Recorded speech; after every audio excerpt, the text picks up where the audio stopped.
How you doing? I'm Callan and this is Slapped Ham. Today we're looking at some creepy photos. From a photograph of the ghost of Jim Morrison to a mysterious picture of a sea monster. Join us as we take a look at 10 photos that simply shouldn't exist. In 1999, a man from London spotted a UFO in the sky above his home. When he went outside to investigate, he saw several small humanoid creatures foraging around his backyard.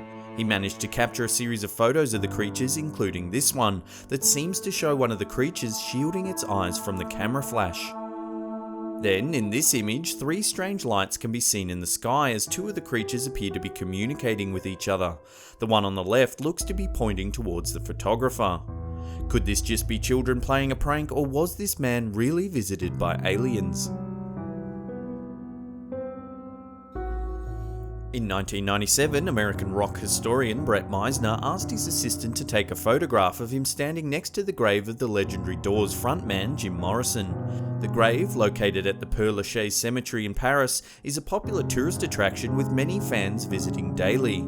Meisner initially forgot about the photo, and it wasn't until 5 years later that he found it again. Looking at the picture, Meisner noticed something very strange about the photo. In the background, there appeared to be another figure standing on top of the steps.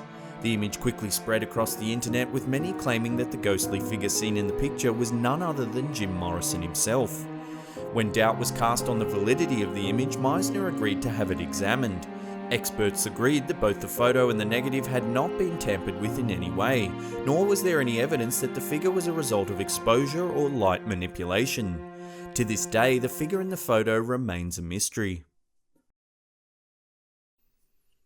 This photo was taken by a woman who began noticing strange occurrences around her house that seemingly had no explanation. She decided to set up a computer camera and leave it running. When she reviewed the footage, it appeared to have captured a dark figure in the middle of her lounge room. Did she capture what is commonly known as a shadow person, shadowy creatures that are said to lurk on the edge of human sight? Thousands of witnesses have claimed to have seen them, and sightings are apparently more common by those who are sleep deprived. Some believe that these mysterious creatures could be another species of life that simply move too fast for the human eyes to see. Others think that these strange beings are somehow linked to the spirit world. So next time you have that creepy feeling you're being watched but you think no one is around, maybe it's a shadow person lurking in the darkness. This photo of a young married couple was taken in 1942 in Jasper, Alabama. At first glance, it doesn't seem to show anything unusual. When the photo is enlarged, however, you can see clearly what appears to be a haggard old woman in the tree over the woman's shoulder. She seems to be lunging towards the couple with an outstretched arm. Has the photographer captured some sort of ghost or demon lurking within the branches of the tree, just waiting for a chance to attack unsuspecting visitors? What do you think the creature captured in this photo could be? This photo was taken by a woman from Rhode Island on her cell phone. It's of her 22-month-old niece who she was babysitting at the time. When she looked at the photo, she was shocked to see the disembodied head of an old lady in the left-hand corner of the image. The woman swears there was no one else in the house at the time the photo was taken. Sometime later, the woman was rummaging through old photographs and stumbled across one of her deceased great-grandmother. Thinking she'd seen that face before, she remembered the photo that she had taken of her niece months earlier. To her shock, the woman staring over the shoulder of the little girl looked almost identical to her great-grandmother. This image is a still from a video that surfaced online in mid-2016. The footage, supposedly shot in a Portuguese desert, shows a tall, ogre-like creature slowly meandering along a path before it disappears into a bush. The video quickly gained more than 200,000 views as people began debating whether the footage was real or not, and what the creature might actually be. Some believe it may be similar to the South American chupacabra, the cryptid believed to be responsible for killing hundreds of goats, leaving their bodies completely drained of blood. Others believe it could be a distant cousin of the North American Bigfoot, the ape-like humanoid that is said to roam the woods of the Pacific Northwest. This photo was taken by actor and recording artist Ike Clanton at the Boot Hill Graveyard in Tombstone, Arizona. Clanton, who was related to the infamous Clanton gang that did battle with Wyatt Earp and Doc Holliday at the OK Corral, took a photo of his friend at the cemetery posing in 1880s period clothing. He deliberately took a black and white photo to give it an authentic Old West feel. When he had the image developed, he couldn't believe what he saw. Over his friend's shoulder, there appears to be a man wearing a dark hat buried up to his waist among the graves. Clanton insisted that there was no one else in the area at the time the photo was taken. To make the story even creepier, Clanton believes the man is actually holding a large knife.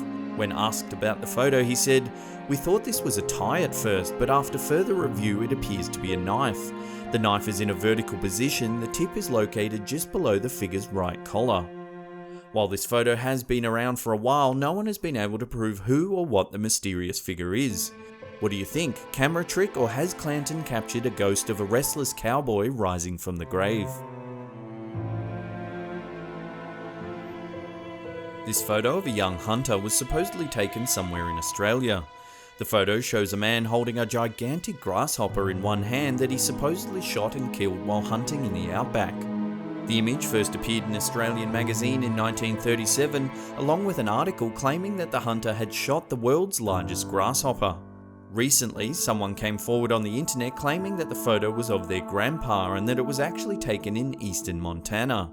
They said that while he was out hunting one day, he was approached by an unknown photographer. The photographer asked the man to hold out his empty left hand while posing with his gun. He then snapped a few pictures and left. If the image has been doctored in some way, the person has done a remarkable job.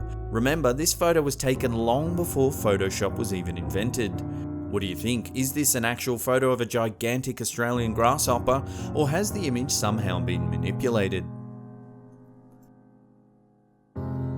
This creepy photo was taken at the Crumlin Road prison in Northern Ireland. The man inside the coffin posed for the photo as a prank, but when he saw it, he quickly realised that the camera had captured more than just a joke. To the side of the man's head, you can clearly see the face of someone else lying in the coffin behind him. Today, the prison is a tourist attraction, however, it was once the scene of many gruesome executions, murders and suicides. This photo was reported to have been taken near Cell 13, the cell where prisoners would spend their last night before being sent to the gallows. What do you think? Has this picture captured the ghostly face of a past inmate? Let us know in the comments section below. This photo was taken by Frenchman Robert Le Serec on the 12th of December 1964. Serec and his family were staying on Hook Island off the coast of Queensland, Australia, in a group of islands known as the Whitsundays. While crossing the bay in a small boat, Serec's wife noticed what appeared to be a large tadpole-like creature lying on the bottom of the sand, which they estimated to be between 75 and 80 feet in length. Thinking that the creature was dead, Serec and family friend Henk de Jong decided to jump into the water and film the beast. To their surprise, the creature opened its mouth and began swimming towards them. By the time the pair made it back to the boat, the mysterious beast had swam away. Serec described the creature as having eyes on the top of its head with pale slit-shaped pupils. Its body was smooth and it had no visible fins or spines. He claimed that the creature also appeared to be injured and may have been seeking refuge in the shallow lagoon to recover. Since the photo surfaced, many have claimed it to be a hoax. The most popular dismissal is that it's a clever Photoshop job. However, the photo was taken in 1964 and a detailed account was written up by zoologist Bernard Heuvelmans in 1968, so it's not possible that Photoshop was used. Several other theories exist, including the idea that it could have been a giant swamp eel. However, eels rarely grow larger than 1 meter. Other theories suggested that it could have been a school of fish or a sunken weather balloon. Some believe it could have been a hoax perpetrated by Serec using a large piece of plastic sheeting weighed down by sand. To this day, no one has been able to definitively explain the mysterious creature captured in this photo.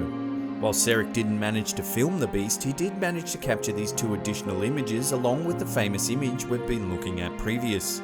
What do you think? Did Serec photograph an as yet undiscovered sea creature, or was it something else? Bonus time! So we're doing another awesome t-shirt giveaway. To get your Piglety mittens on one of these awesome tees, all you have to do is head on over to Instagram and like our page. At the top of our feed, you'll see this photo. In the comments section of that photo, leave the hashtag #GimmeGimmeGimme. That'll put you into the running to win one of these awesome t-shirts. So what are you waiting for? Head on over, like our page, and good luck. Well, those photos were just a little bit terrifying. Thank you so much for watching. That's the end of the episode. If you're new to the channel, hit that subscribe button. If you've been around for a little while, smash that upward facing thumb. Leave us a comment down below. We love reading them. And that's it for me. I'll see you all next time.